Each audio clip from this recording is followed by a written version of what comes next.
We got a little bit of a hazy day outside today, so bear with me. The lighting in here is a little funny, but I didn't want that to stop us from bringing you our April 2026 West Hartford real estate update. The numbers are in for the month, and just like we do every month, we want to break these down, see if we can notice any trends or patterns, but most importantly, give buyers and sellers in the marketplace some information to go off of to make evidence-based decisions.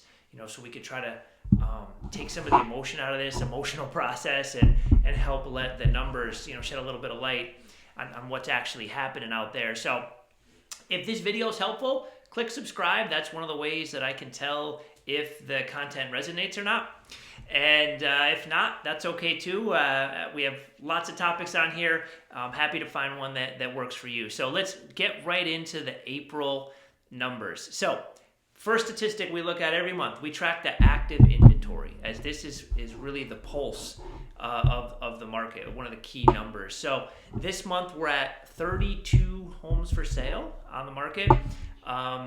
We were as low as the low 20s, even high teens, over some of those winter months.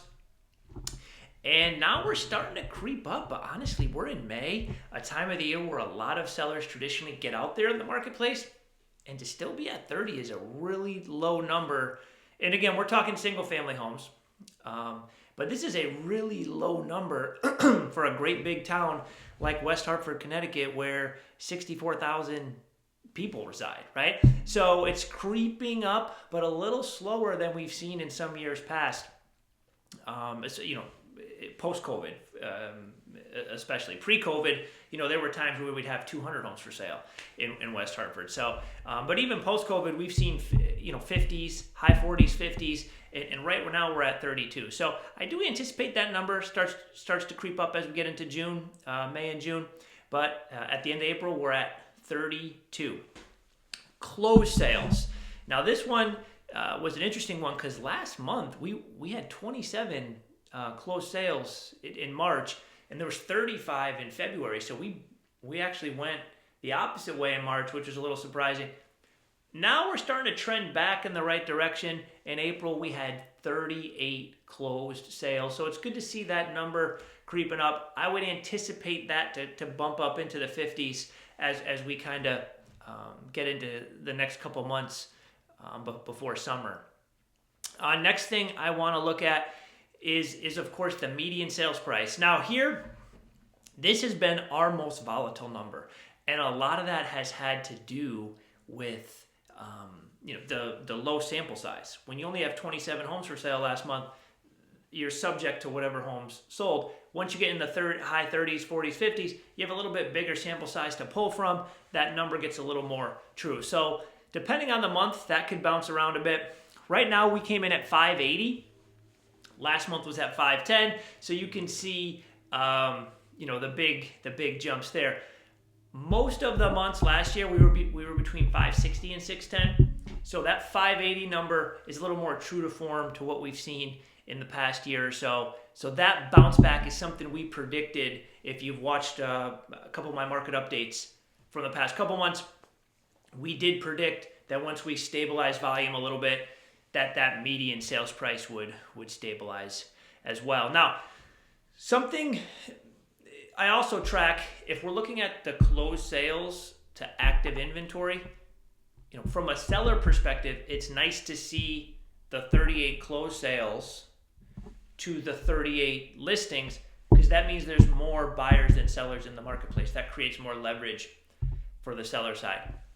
If the buyers want a market where they start to have a little more leverage, a little more ability to negotiate, you need that active inventory number to be substantially higher than the total closed sales. Once you get in a situation where that's the case, pre-COVID in Connecticut, then now the buyer has a lot of leverage. But since we're still here, it's still very much a seller's market, and buyers do not have a ton of negotiating power. Although, there's certain opportunities in the market we've talked about in some of these past videos where homes that are sitting on the market for a while may be open to negotiations And that is why pricing as a seller is critical, to get the price right early, because once the home starts sitting, you lose that buyer momentum. So that listings to close sales shows us still a very strong seller's market. Median sales price balancing, that is something that we kind of thought would happen, but it's nice to see that actually come to fruition. It certainly makes us feel better in terms of the adding some stability to the market in terms of price.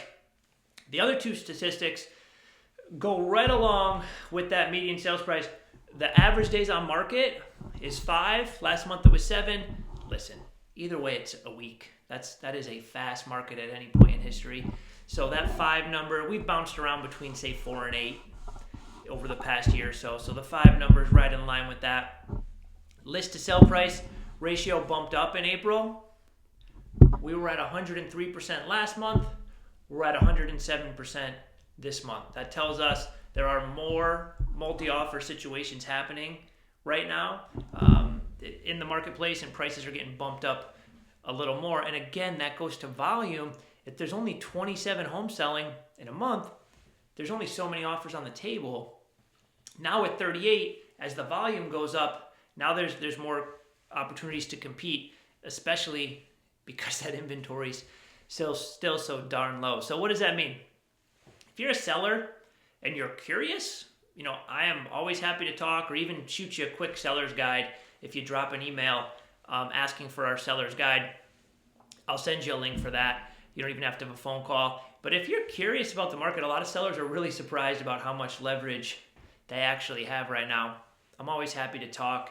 And if you're a buyer, be patient. You might have to go through the process a few times before you find that right home. You might have to lose a few to find the right one. Obviously, that's never the goal. Obviously, that's not the plan we wanted to put in place for you. But it's also very realistic. There's only so many homes on the market.